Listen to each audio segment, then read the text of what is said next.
Soy el pastor Raúl Favila, uno de los pastores asistentes aquí en tu iglesia. Pues el día de hoy vamos a continuar con el tema. Estamos viendo la serie Cánticos del Corazón, basado en el libro de los Salmos, ya como decía el video. Y pues vamos a estudiar juntos la palabra del día, de Dios el día de hoy. Vamos a hablar acerca de un tema importante, acerca de las pruebas que podemos pasar como personas, como cristianos, ¿verdad? En general. Y entonces quiero comenzar aquí con algunas fotografías. Tú sabes que nos gusta mucho también ponerle aquí algo de humor. No sé si alguien se identifique, dice mi amigo y yo en días de examen. ¿Alguien le pasó? Era el de rosa o el de verde, pero luego el de verde dice que Dios nos ayude porque yo tampoco sé. A buen árbol se arrima, ¿verdad? Dicen en mi tierra. A ver la siguiente, a ver qué tal. Dice un mes, pues a gusto, ¿verdad? Días antes para el examen. Un mes del examen, pues a gusto. 3 semanas, pues todavía, ¿no? Y luego 1 semana y media, pues ya empieza la preocupación. 5 días, ay caray, no he estudiado mucho, ¿no? Falta un día, faltan unas horas y no duermes, ¿no? Aparte que no estudiaste, no dormiste, ¿no? Y vas todo mal, ¿no? ¿Cuánto les pasó? Muy bien, dice, papá, ¿me resuelves este problema de matemáticas? No, hijo, no estaría bien. Bueno, pues inténtalo de todas maneras. Los padres que somos malos en matemáticas, ¿verdad? Ok, a ver, la que sigue dice, si tienes problemas, búscame. Siempre voy a estar ahí. O sea, no sé si te puedo ayudar, pero quiero saber el chisme, ¿no? Por lo menos. Ok, muy bien. Creo que son todos los que traigo ahí. Bueno, dice, cuando publiquen sus problemas en Facebook, por favor, también publiquen cuando lo resuelven, porque luego nos quedamos con el pendiente, ¿verdad? No sabemos el desenlace. Ok, muy bien. También hay otro, se me hace que no está ahí, dice, mi amor, ¿quieres que vayamos juntos al gimnasio? Le dice él a ella, ¿no? Va así emocionado y motivado, ¿no? De pues poder mejorar, ¿no? La condición física. Y le dice, me estás diciendo gorda. Y luego dice él, bueno, no, si no quieres no, ¿verdad? Entonces me estás diciendo floja. Cálmate, mi amor. Me estás diciendo histérica. Eso no fue lo que dije. Entonces soy mentirosa. Bueno, no vayas pues. A ver, ¿por qué no quieres que vaya? Yo, híjole, muchas risas son como de testimonio, ¿verdad? Pues todos pasamos pruebas diferentes, ¿no? El título del día de hoy, de la enseñanza del día de hoy es pasa la prueba, basado en el Salmo 18, que vamos a continuar nuestros estudios basados en el libro de los Salmos, y entonces vamos a comenzar ahí. A lo largo del estudio, el día de hoy, vamos a toparnos con 5 acciones para poder pasar la prueba, pero también 5 promesas de Dios para pasar la prueba. Entonces vamos a intercalar 2 listas. Si a ti te gusta hacer listas, tomar nota, yo te recomiendo pues que abras 2 encabezados, una con 5 acciones que se nos recomienda en la Biblia, en este Salmo, para poder pasar la prueba, y 5 promesas de Dios que nos van a ayudar a poder cumplir con esas acciones. Muy bien, entonces vamos a comenzar leyendo el versículo 1 del libro de Salmos en el capítulo 18. Salmos 18:1 dice, te amo, Señor, tú eres mi fuerza. Te amo, Señor, tú eres mi fuerza. Te pido que me acompañes a orar para poner este tiempo en manos de Dios. Señor, queremos venir ante ti, Señor. Oramos para poner este tiempo en tus manos, que tu Espíritu Santo nos hable. Dios, por medio de tu palabra eterna, Dios, queremos conocerte más, saber tu consejo, Padre, y poder aprender el día de hoy para ponerlo por obra. Oramos en el nombre de Jesús. Amén. Amén. Muy bien, pues este es uno de los 4 salmos que tienen el título más largo en toda la Biblia. ¿Sí? Es de los 150 salmos, es el título más largo. Si tienes una Biblia versión Reina Valera de 1960, vas a ver un título así como de 3 líneas. Bueno, fue escrito por el rey David, el de las mañanitas, quien entonó este cántico el día que el Señor lo rescató. Sabrá la historia que lo perseguía el rey Saúl, lo persiguió por bastante tiempo, y entonces cuando Dios lo libra del rey Saúl, pues entonces David, él escribe este canto, él escribe este salmo, ¿verdad? Ese día que fue rescatado. Y bueno, es un canto de victoria después de un largo proceso. Fue una prueba muy difícil, una prueba muy dura. Vamos a aprender el día de hoy con este ejemplo de David, ¿sí? De este proceso largo, que nos ofrece la palabra de Dios para guiarnos y animarnos en las diferentes pruebas que podamos estar pasando. El rey David, fíjate, cuando el rey David estaba a punto de morir, que ya iba a dejar este mundo, volvió a cantar este canto. O sea, fue un salmo muy especial para él. ¿Ok? Muy bien. Entonces vamos a volver a leer el Salmo 18 para comenzar el tema del día de hoy. Salmos 18:1 dice: Te amo, Señor, tú eres mi fuerza. Estoy leyendo yo en la Nueva Traducción Viviente, ¿ok? Puedes acompañarme en cualquier versión que sea de tu preferencia y yo voy a estar leyendo en esta versión. Bueno, al decir te amo, David en este versículo está usando una palabra un poco inusual. No es una palabra que normalmente se haya usado en el original comúnmente. Esta palabra de amor es un tipo de amor más impulsivo, es un tipo de amor más emocional, ¿sí? No es como un amor consciente, no es como un amor que pues es más, por así decirlo, con la conciencia, con la certeza, sino que es como algo arrebatado. Entonces solamente se encuentra como en alguno que otro lugar expresada de esta manera. Es una forma como intensa y generalmente este tipo de amor se expresa de una persona más fuerte a una más débil, ¿ok? Y está un poco extraño porque el rey David pues lo está expresando hacia Dios, que es más grande, ¿no? En hebreo quiere decir literalmente te amaré de una forma tierna y completamente, así significa literal esa palabra te amo, ¿ok? Como desde la raíz del corazón. Entonces tal vez no hace sentido la parte que dice que es como impulsiva, pero sí el significado literal que dice te amaré tierna completamente desde la raíz de mi corazón.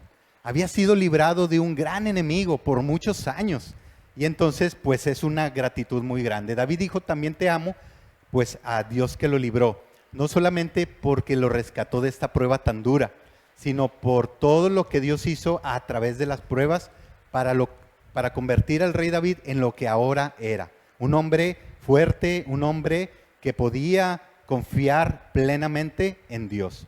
David no se amargó, fíjate, no se amargó contra Dios, ¿verdad? A veces tenemos pruebas y lo primero que hacemos es reclamarle a Dios, ¿no?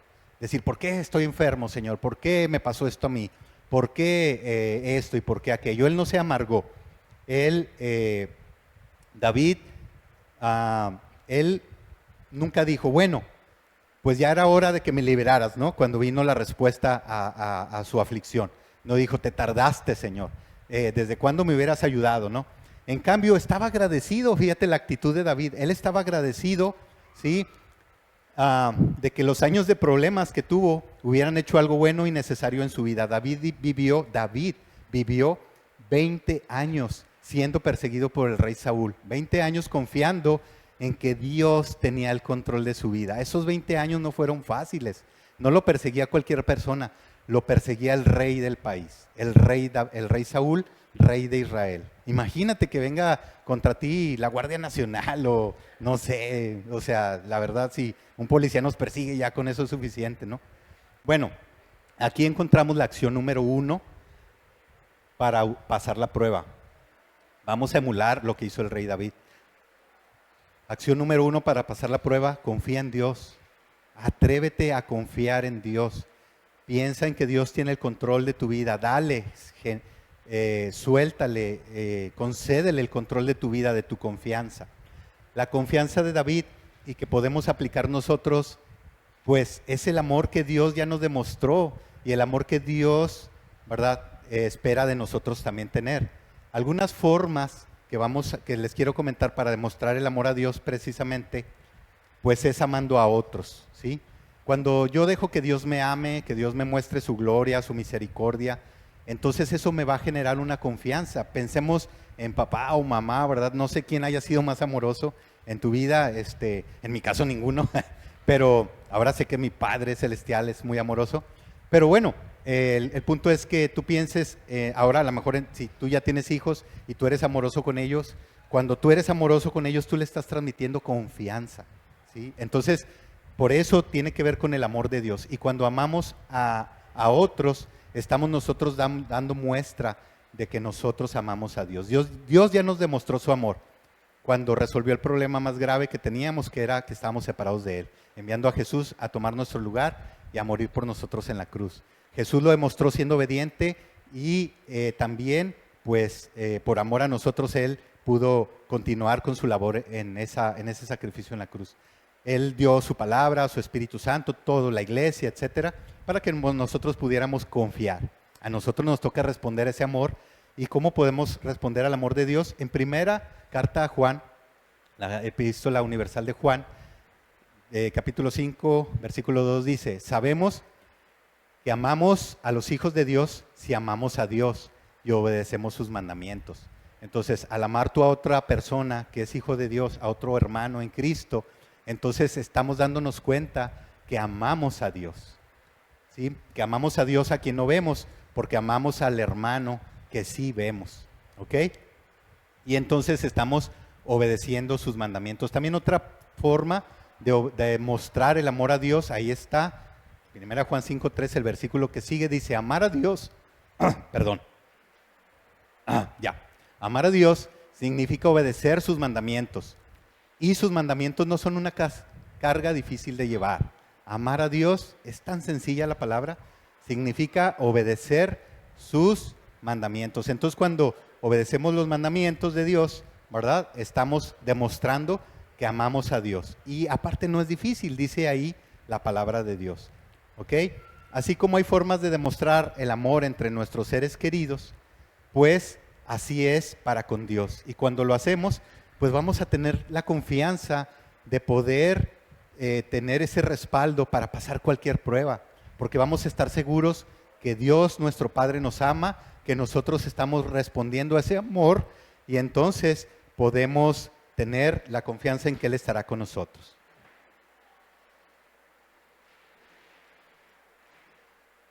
Muy bien, vamos a continuar nuestro estudio verso a verso. Vamos a leer el versículo 2, por favor. Y dice en Salmos 18:2: el Señor es mi roca, mi fortaleza y mi salvador. Mi Dios es mi roca, en quien encuentro protección. Él es mi escudo, el poder que me salva y mi lugar seguro. Ok, ahorita estamos orando conforme a eso. Muy bien.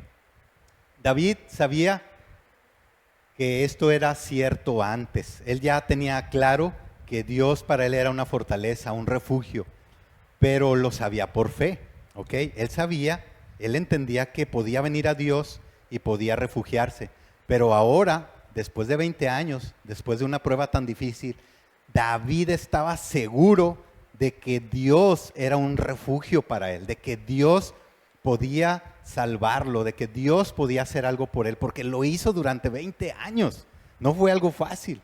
Entonces David cantaba ahora desde una perspectiva de que conocía esto por experiencia, ya era algo real, ya era algo que él había vivido, ¿verdad? Y era ahora una experiencia de una manera más grande que nunca. Él decía, roca mía, probablemente lo dijo en más de un sentido. Para los judíos esto era muy importante, lo es todavía. Una roca ayudaba, por ejemplo, al antiguo judío en muchas maneras. Por ejemplo, daba pues una sensación de sombra. En Israel es desierto. Yo vengo de una ciudad desértica. Y créeme que no hay cosa que aprecies más en el verano que la sombra, de verdad. O sea, ves un arbolito ahí, ¿verdad? Más o menos frondoso y todos alrededor ahí, ¿no? Es increíble el calor que literalmente te quema la piel. Entonces una roca en Israel pues representa una sombra que te da, pues de alguna manera te protege el calor. También, bueno, siempre, dice aquí, era necesaria para el sol despiadado, ¿no? Y el calor del desierto. También daba refugio y protección entre sus grietas, entre sus hendiduras. Era un lugar firme para estar ahí de pie y luchar. Era como acorazarse, como meterse ahí para poder estar librando una guerra, una batalla, en lugar de estar en una arena que se hunde, por ejemplo. El hecho de que David veía a Dios como su fortaleza nos recuerda la promesa expresada más tarde por el apóstol Pablo, que dijo básicamente lo mismo, dice, fortalécenos en el Señor y en el poder de su fuerza, dijo David después. ¿Ok? Estas palabras que estaba diciendo David son como una avalancha de alabanza. Él estaba desbordándose en alabanza, él estaba diciendo todo lo que Dios era para él y que no podían, de todas maneras, aunque era un desborde de alabanza y de adoración, no podían describir lo que realmente David estaba sintiendo, lo que David estaba agradecido, ¿sí? El gozo que tenía, la gratitud. Y entonces David empieza a lo largo de este versículo, solo de este versículo, a declarar 9 nombres de Dios, 9 descripciones de Dios. Primero, por ejemplo, escribe que Él es su fortaleza. Él escribió, tú eres mi fortaleza. La fortaleza es un lugar de refugio, un lugar donde se puede ir para tener seguridad y una posición segura. Luego dice que es su roca, lo cual indica un lugar de resguardo, de seguridad, de posición firme. También dice que es un castillo, entonces vuelve como a redundar que es una fortaleza y un lugar de seguridad. Dice que es su libertador, Él le abrió una vía de escape, Dios lo libró. David está reconociendo que Dios fue el que lo libró, no él mismo, no a sí mismo se libró, sino que Dios fue su libertador. Dice que también es su Dios fuerte. Entonces, no solo el objeto de su adoración, sino el que pone fuerza en su alma. O sea, no solamente es Dios, sino que también es alguien que lo fortalece, que lo capacita, que lo adiestra para la batalla. Dice nuevamente su fortaleza, pero ahora está usando una palabra diferente. Si quieres sacarle acá el cable, hija. En un sentido diferente a la del versículo 1. Dice aquí que la idea es que él era como una fuente, una fuente que le proveía todo lo necesario. ¿Ok? Luego también dice que es su escudo. El escudo pues es algo muy importante en una batalla, bueno, en esas épocas, porque cubría 2 órganos muy importantes de la persona, que era la cabeza, el cerebro y el corazón. ¿Qué hacemos sin corazón o sin cabeza? Pues somos zombies, ¿no? Entonces, ahí él dice que es su escudo, que cuida su mente, sus pensamientos, su cabeza, pero también su corazón. También dice que es su fuerza, es decir, pues la fuerza física, la defensa real que tenía necesidad David para poder seguir avanzando, seguir estando de pie. Y al final dice que es su alto refugio, es decir, una torre o refugio donde podía ver a un enemigo a distancia y estar protegido y anticipando los movimientos del adversario. ¡Wow! Entonces, pues, ¿cuál es nuestra siguiente acción para poder pasar una prueba? Pues es refugiarse en Dios. Acción número 2 para pasar la prueba, refúgiate en Dios, velo como un lugar seguro, como un lugar para estar, como un lugar para ser librado. Yo quiero preguntarte para que tú respondas ahí a ti mismo, ¿qué es Dios para ti? Está clarísimo lo que era Dios para David, pero podemos preguntarnos nosotros a nosotros mismos, ¿qué es Dios para mí? ¿Papá? ¿Es Dios? ¿Es tal vez mi amigo? ¿Es tal vez, la Biblia dice que para las mujeres es como su esposo? Puede ser un compañero, puede ser tu ayudador, puede ser tu proveedor, puede ser tu sanador. ¿Qué es Dios para ti? Para David lo era todo. Es para nosotros como un lugar para ir Dios. Es como, vengo a buscar a Dios, a estar con Dios. Es un lugar para ti como lo era para David. No solo en las pruebas, sino cada día. Cada día hacer de Dios un lugar para estar. Imagínate tu lugar favorito, el mejor lugar que tú pudieras pensar, que si ahorita no tuvieras que estar aquí o no hubieras venido aquí, ¿dónde quisieras estar? Yo quisiera estar en Suiza, ¿ok? Quisiera estar en Suiza. No hay como una forma de teletransportarme, ¿no? Pero quisiera estar ahí. Entonces, bueno, no estoy ahí, pero estoy acá. Entonces, imagínate que tú pudieras estar en el lugar favorito tuyo cada día, todos los días. ¿Fueras más feliz? ¿Estuvieras más contento? ¿Estuvieras más a gusto? Pues claro que sí, porque sería tu lugar favorito. Entonces, ¿por qué no hacemos de Dios nuestro lugar favorito? Para estar cada día con ese anhelo, con ese gusto, con ese deseo de decir, yo antes que cualquier otra cosa quiero venir delante de Dios y estar con Él. ¿Ok? Entonces, pues no puedo estar yo todos los días, ni siquiera he ido una sola vez a Suiza, pero pues sería increíble poder estar ahí en ese lugar favorito a diario. Dios quiere que ese lugar preferido sea Él. Él quiere ocupar ese lugar número 1 en nuestros corazones, que nosotros anhelemos eso de Él, que podamos ir diariamente y pasar tiempo con Él. Mira lo que dice Salmos 91:2, más adelantito ahí de donde estás. Y dice, declaro lo siguiente acerca del Señor: solo Él es mi refugio, ¿sí? Mi lugar seguro. Él es mi Dios y en Él confío. Si nos refugiamos en Él, ¿qué dice? Encontraremos descanso, seguridad, protección, sin miedo, ni mal, honra. No tendremos ningún mal, tendremos honra, recompensa, liberación. Bueno, eso a partir de donde dice, si nos refugiamos en Él, si nos refugiamos en Él como a la mitad, eso no es el versículo. El versículo termina hasta donde dice, Él es mi Dios y en Él confío. Lo demás es una nota mía. Ok, perdón, yo la puse ahí pegada al versículo. Pero bueno, entonces dice, declaro lo siguiente el salmista acerca del Señor, que Él es mi refugio y mi lugar seguro, mi Dios y en Él confío. ¡Wow! Qué buena declaración, ¿verdad? Entonces ahí dice mi nota, si nos refugiamos, vamos a encontrar ese descanso, ¿verdad? Vamos a estar seguros, vamos a encontrar todo esto que encontró David por 20 años de persecución. Y no lo querían pues para platicar con él, lo buscaban para matarlo. Y no solamente el rey, pues todo su séquito, todo su ejército, ¿verdad? Y él encontró seguridad, protección. Él vivía sin miedo, él estaba tranquilo, él estaba confiado, no tenía ningún mal, ¿verdad? Él estaba bien. Incluso al final vemos cómo él tuvo honra, y ahorita lo vamos a ver, una recompensa inclusive, y pues fue liberado.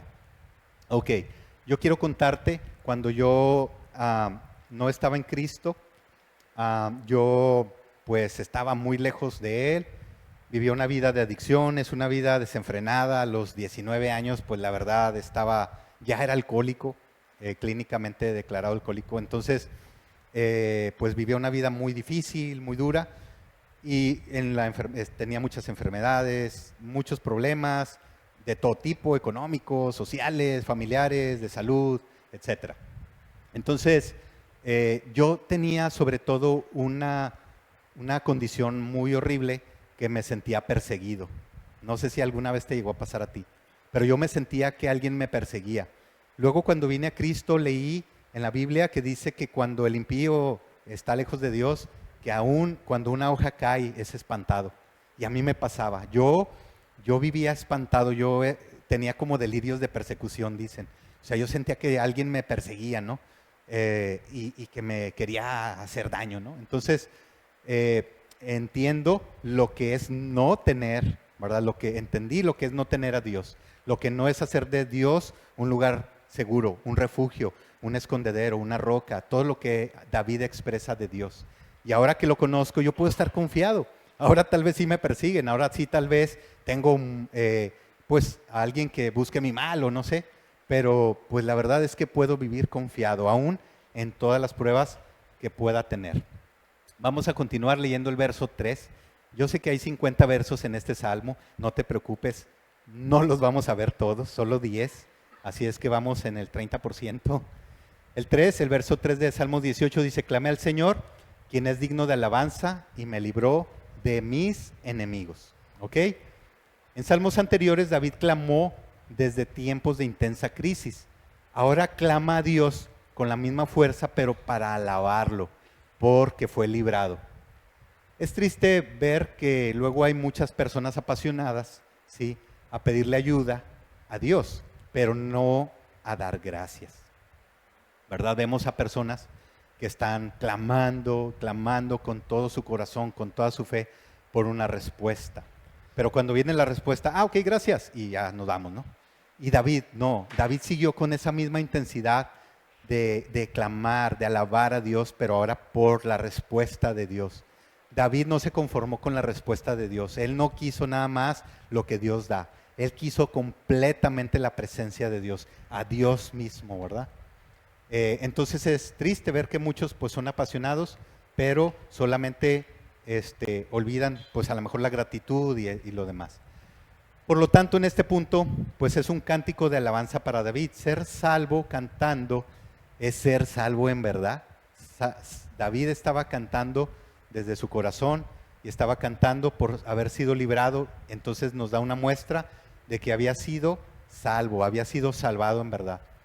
Y entonces, pues es difícil no ver la contraparte, que solamente por pedir. Muchos se salvan pues lamentándose, dudando. Pero David tenía tanta fe que podía luchar cantando y ganar la batalla con un canto en los labios, ¿verdad? David sabía que alabar a Dios era suficiente para poder atravesar cualquier prueba. Alabar a Dios significaba todo para él, era perderse, era fundirse, ¿verdad? En un momento en la presencia de Dios y olvidar, decir, me quieren matar, pues si Dios da la vida, o sea, ¿yo de qué me preocupo? Dios me puede dar la vida nuevamente o la puede preservar. David clamó y fue escuchado, pero él reconoció que Dios es digno de alabanza. Fíjate bien, conteste o no conteste, o diga sí o diga no. No importa, a David no le importaba, él clamó. Por eso él pudo tolerar 20 años, clamando, esperando, siendo paciente. A veces estamos pidiendo por algo, una semana, un mes, y ya estamos desesperándonos. Yo no vengo a decirte que vas a tener que esperar 20 años para tener la respuesta que estás esperando, pero podemos ser pacientes y descansar en Dios y decir, Dios, tú tienes el control y tú vas a obrar perfectamente en tu tiempo, ¿verdad? Entonces la acción número 3, familia, iglesia, es dar alabanza a Dios. Acción número 3 para pasar la prueba, para ir pasando la prueba es da alabanza a Dios, independientemente de lo que Él diga, de lo que Él haga en nosotros, vamos a seguirle alabando porque Él es Dios, por eso lo alabamos, no por lo que Él da, no por lo que Él hace en nosotros o a nuestro favor. Dios es soberano a fin de cuentas. Él promete siempre escucharnos, eso lo hemos visto en otros salmos. Él promete oírnos, Él dice que nos escucha siempre, pero su contestación a nuestras oraciones ya dependen de Él. Él sabrá qué decirnos, o si decirnos, o cómo contestarnos, ¿verdad? En el tiempo y forma que a Él le parezcan mejor. Amén. Bueno, pues Dios es digno de toda alabanza. Miren lo que dice Salmos 148:5. Salmo 148:5 al 6 dice que toda cosa creada alabe al Señor, pues Él dio la orden y todo cobró vida. Puso todo lo creado en su lugar por siempre y para siempre. Su decreto jamás será revocado. Hace poco me regalaron un sticker y tiene ese versículo. Me llenó el corazón. Entonces, gracias, hija, porque me diste ese versículo también anoche. Ok, entonces, cuando tú y yo adoramos a nuestro Rey de Reyes, Señor de Señores, sin importar la condición, la prueba en la que estemos pasando, ¿verdad? Él se agrada de nosotros, porque no estamos condicionando, ¿verdad?, a que Dios nos esté respondiendo, complaciendo. Tengo un muy buen trabajo, me va muy bien, gano muy bien, trabajo como 6 horas y pues está tranquilo y estoy a gusto. Pues Señor, te alabo, ¿verdad? Bendito sea tu nombre, qué padre. Pero cuando no tenemos trabajo, Señor, ¿dónde estás? Pues no que estás conmigo, pues no que soy tu hijo, pues no que tú eres mi pastor y que nada me faltará. No, o sea, nuestra actitud no debe de cambiar, iglesia. Estemos pasando lo que estemos pasando, porque Dios no cambia. Dios es el mismo y Él siempre va a ser digno de toda alabanza y de toda adoración. Y aquí es un mandato, aquí está diciendo que toda cosa creada alabe al Señor. Y esa es una canción también. Que toda la creación alabe. Bueno, ya no sigo porque no canto. No, eso es para despertarlos. Ok, para que vean los dones que no tengo. Ok, entonces ahí está. Si somos creación de Dios, ahí está. Debemos alabar a Dios. Debemos adorarlo.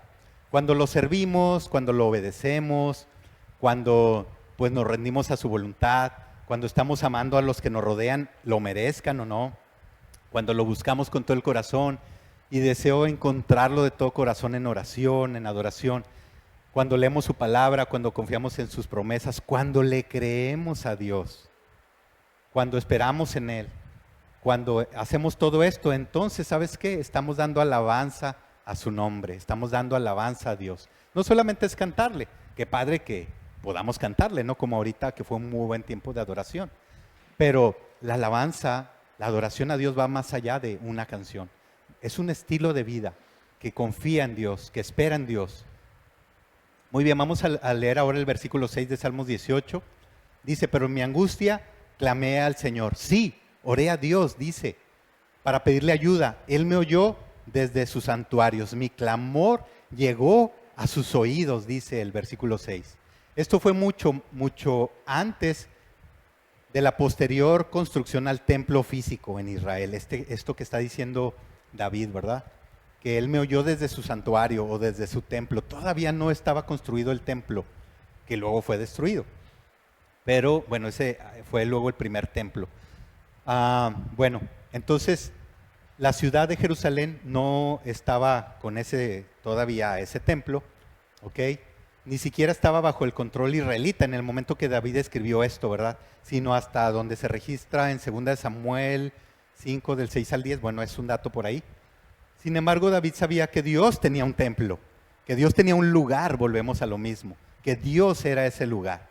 Ya después Jesús dice, la hora viene, ¿verdad? Donde los verdaderos adoradores adorarán en espíritu y en verdad. Ya no en un lugar físico, sino en todo lugar, ¿verdad? Entonces, bueno, David sabía esto, entendía esto, un templo celestial, que era el modelo que luego fue para el tabernáculo y para el templo físico, posteriormente que registra Éxodo 25.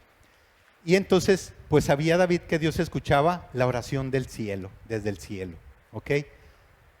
¿Qué es lo que Dios escuchaba desde el templo? Pues el clamor de David. Dice, clamé a Dios, clamé a Dios. Este mismo pobre, dice, clamó y Dios lo escuchó.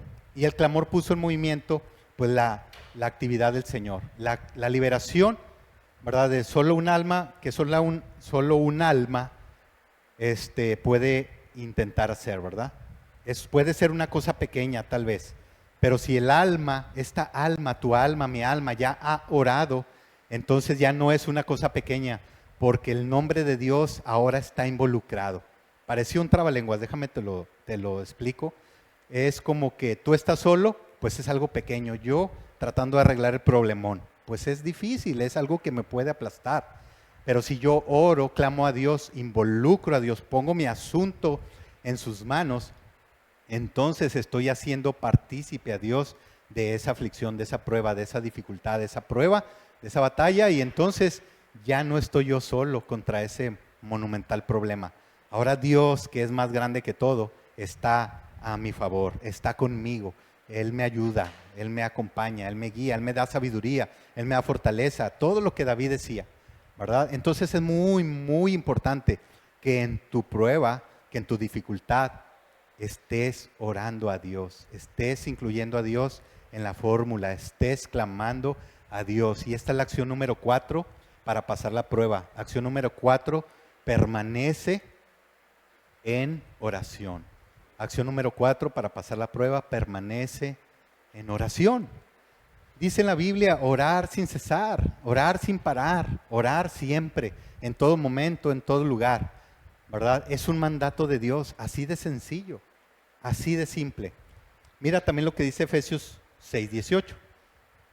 Efesios 6:18 dicen, oren en el Espíritu en todo momento y en toda ocasión.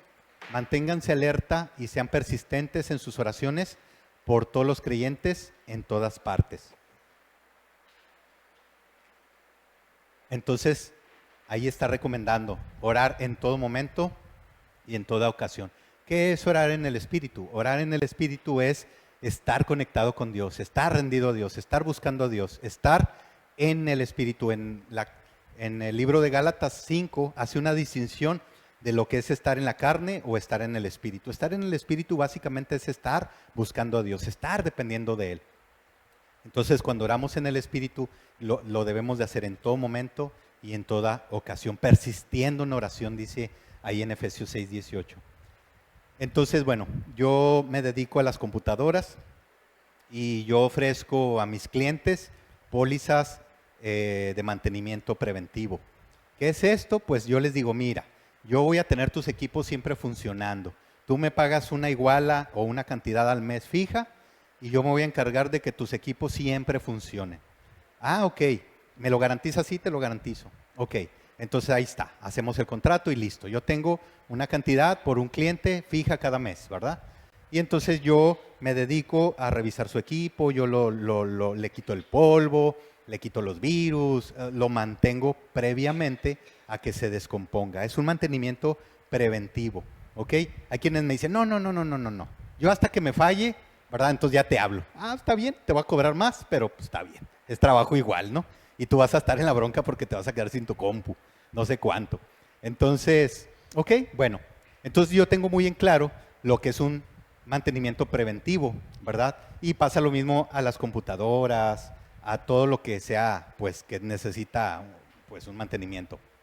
Entonces, se da, aunque no esté pasando algo malo, aunque la computadora no esté fallando, se limpia, se lubrica, se le quita, ahí se le pone ahí un polvo antiestática, etcétera, ¿no? Entonces, para evitar precisamente que le pase algo, que le dé un corto, cuando la computadora no la limpias, tú la abres y hace el polvo, se llega a ser como una bolita de cabello. Entonces, cuando toca los circuitos, ¿qué crees? Pues, ¿cómo se dice?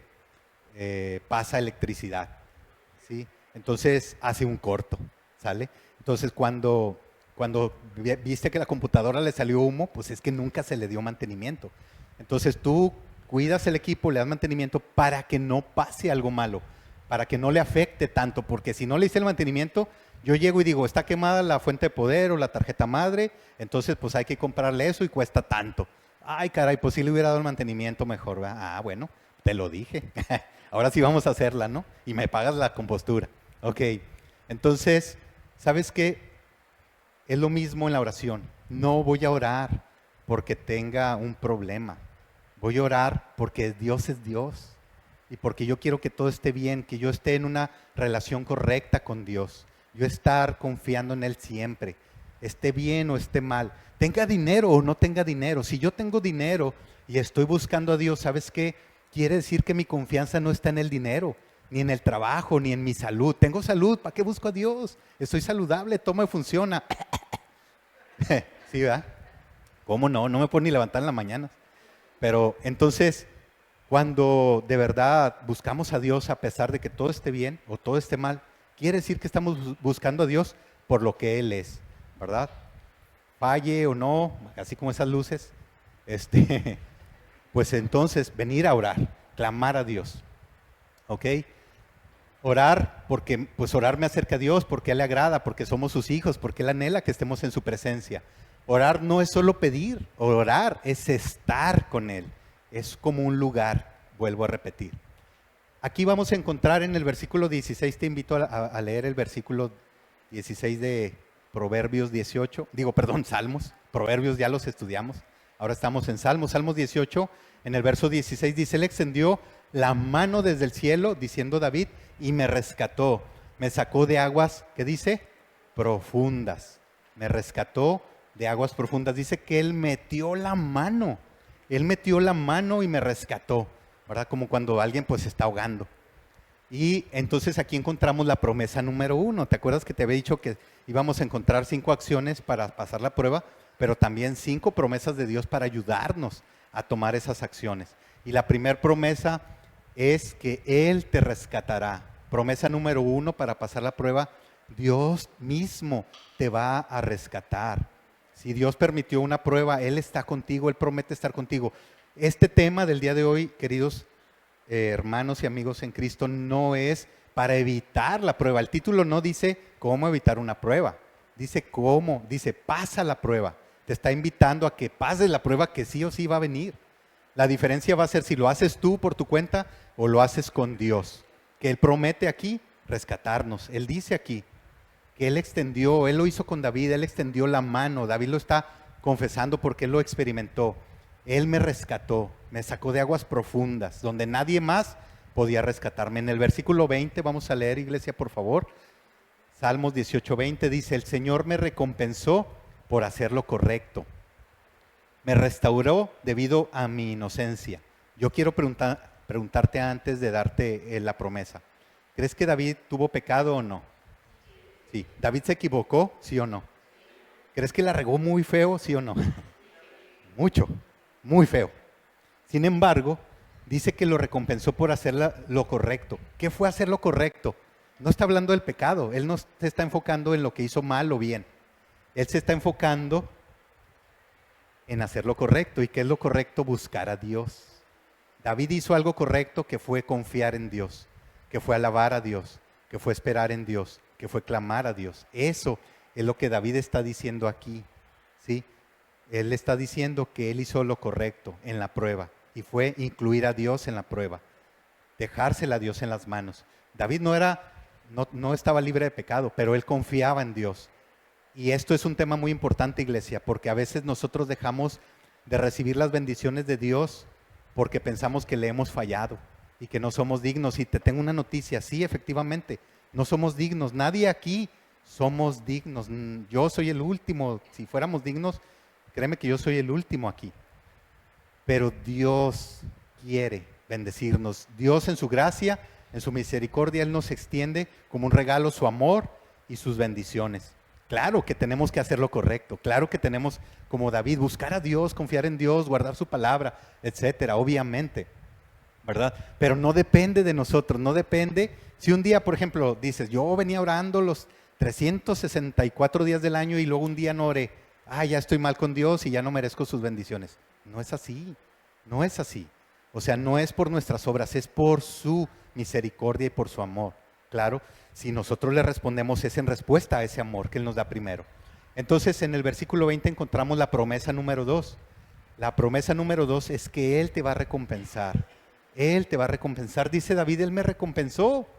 Él me recompensó. Yo solamente respondí a su amor y a su gracia y Él me recompensó. ¿Ok? Entonces, en la prueba, Dios te promete recompensarte, porque Él sabe que está sufriendo, Él sabe que es difícil. Dios no está así como de brazos cruzados, viendo así para abajo, diciendo, ay hijo, es que te lo merecías. Ay hijo, es que ya era hora que pasaras por eso. No, Él es nuestro Padre y Él se duele. Él no quiere que estemos haciendo eso, pero a veces es necesario, porque Él es sabio, no lo podemos entender todo, ¿no? ¿Por qué me llegó un cáncer, no? ¿Por qué me llegó esto? ¿Por qué me quedé sin chamba? ¿Por qué esto? ¿Por qué aquello? Bueno, no podemos entenderlo, pero en esa incomprensión, pues confiamos en Dios. Ok. Muy bien.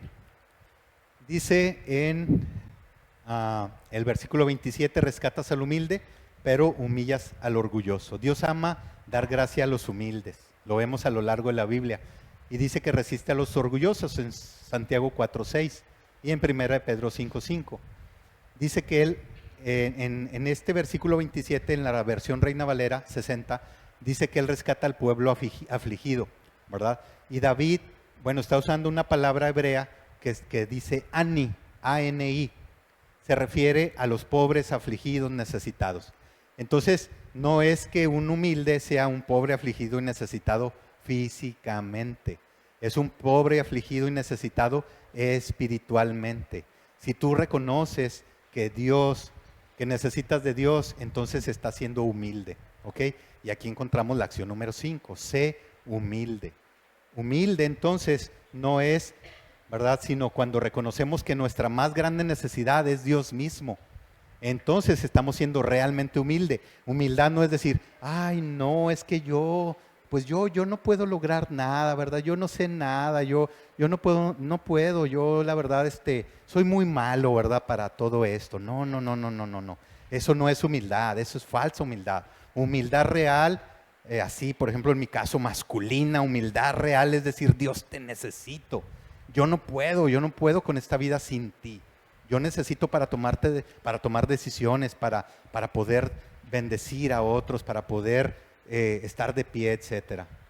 Entonces, ¿sabes cuál es el más precioso ejemplo de humildad? El de Jesús. Siendo Dios, Él reconocía que necesitaba a Dios mismo, al Padre, ¿verdad? Estaba siendo realmente humilde. Él mostró el deseo de necesitar de Dios. Él dice que oraba cada mañana. Oraba cada mañana porque buscaba a Dios, necesitaba a Dios. Dice también en la Biblia que Él era manso y humilde. Manso y humilde. Él dice que Él lavó los pies de los discípulos. Quiere decir que Él no le importaba lo que este mundo dice, ¿verdad? Que es humildad o no. En Filipenses 2:5 dice, me encanta esto. Perdón, pero voy a leer algunos versículos. Filipenses 2:5, de favor. Dice, tengan la misma actitud que tuvo Cristo Jesús. Es decir, esta de humildad.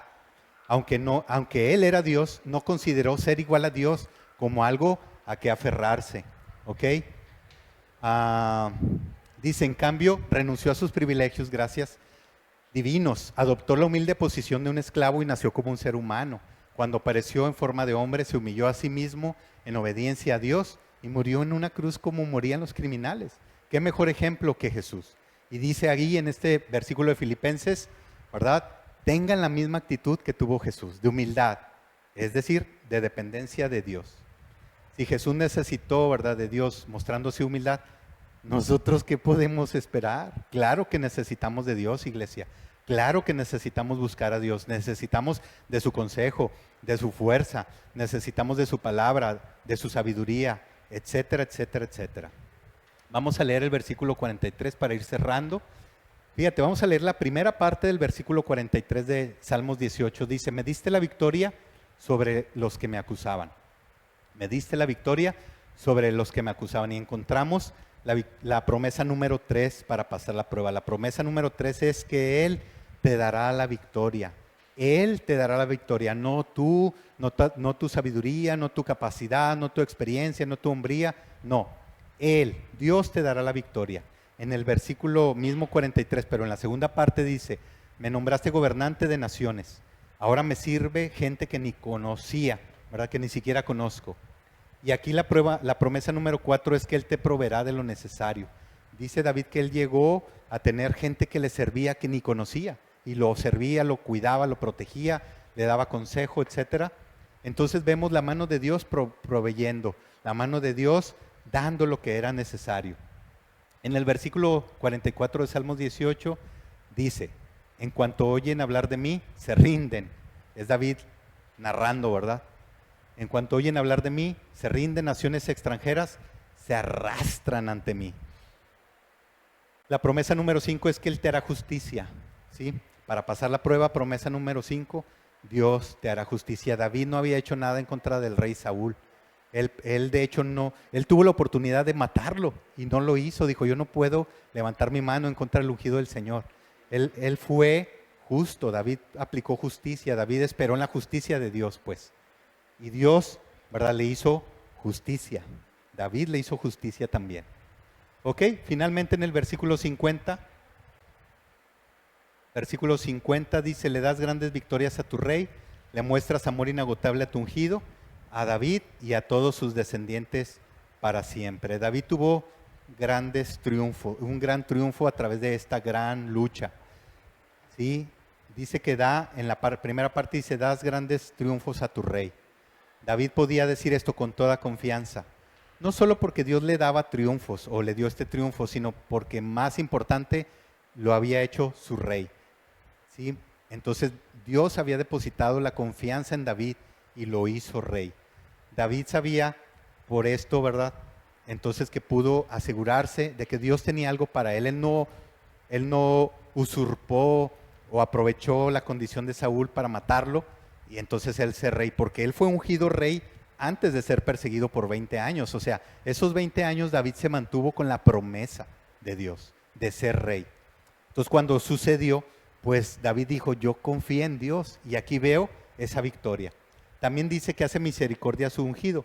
Tal vez David recordaba esos 20 años cuando fue ungido por primera vez y ahora que recibía ese trono, pero él lo veía como una misericordia de Dios, no como algo que él mereció, ni siquiera porque fue perseguido 20 años, porque había sido un largo viaje, pero más importante de su unción y de la recepción del trono para David era Dios mismo.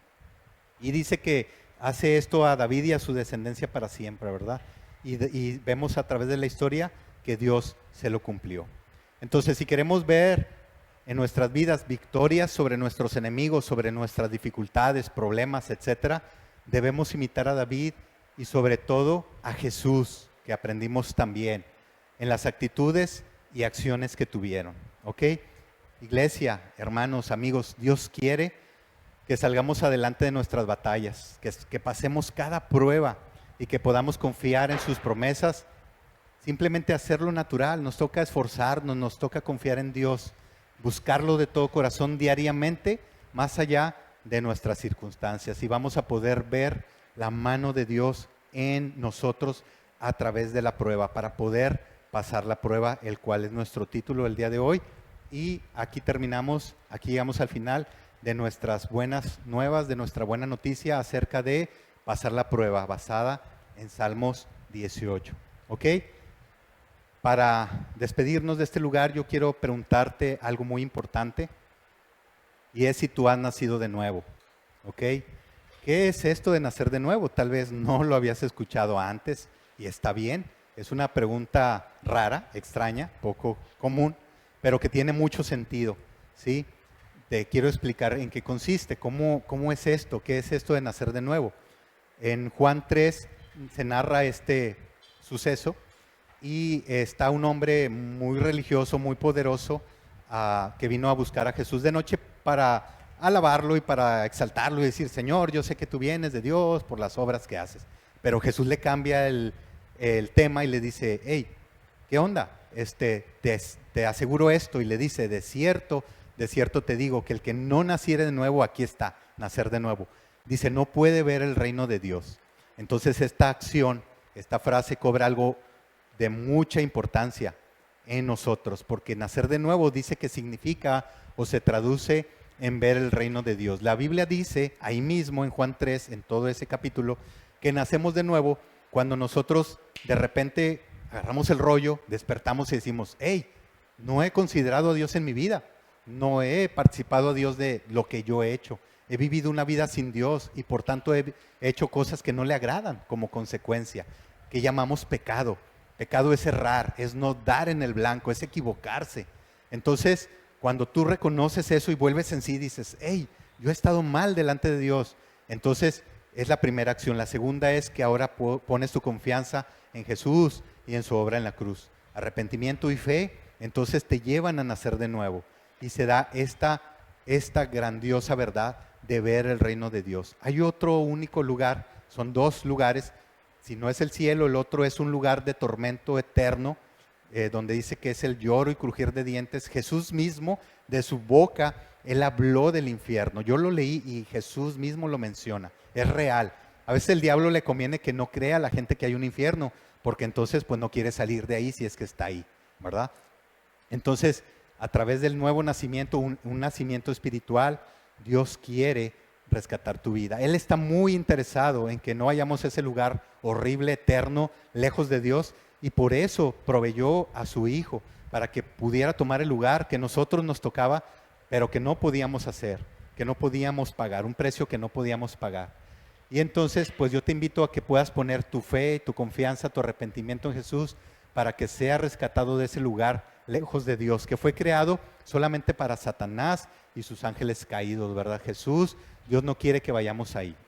Así es que yo les voy a pedir a todos que cerremos cierren sus ojos, por favor. Yo no, porque me caigo aquí, pero cierren sus ojos, por favor. Si tú ya naciste nuevo, si tú ya confiaste en Dios y te arrepentiste, ora por aquellos que tal vez no han confiado su vida a Dios. Esta decisión, mi amigo que me escuchas por video o aquí, es la decisión más importante, más dónde vas a vivir, dónde vas a trabajar, qué carrera estudiar, con quién casarte, cuántos hijos tener. Esta es una decisión súper importante porque habla de tu eternidad, dónde vas a pasar la eternidad. El día de hoy, el Espíritu Santo a través de mí insiste en que tú puedas tomar este regalo. Es un regalo, no necesitas más que de verdad desear nacer de nuevo. Simplemente yo te voy a pedir que lo indiques, si es tu caso, que levantes tu mano ahí en tu lugar. Queremos pues reconocerte para luego orar por ti, darte ahí algún libro, ¿verdad? Una parte de la Biblia.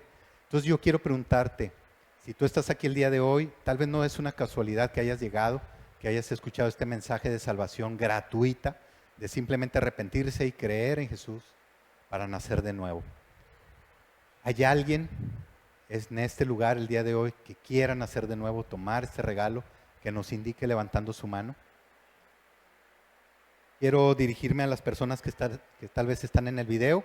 No podemos verte, pero tú sí a nosotros, y va a aparecer ahí en tu pantalla un número de teléfono con WhatsApp. Puedes escribirnos un mensaje WhatsApp, o hablarnos y pues avisarnos que has nacido de nuevo, que has tomado esta decisión, y nos dará mucho gusto poder servirte y guiarte. ¿Ok?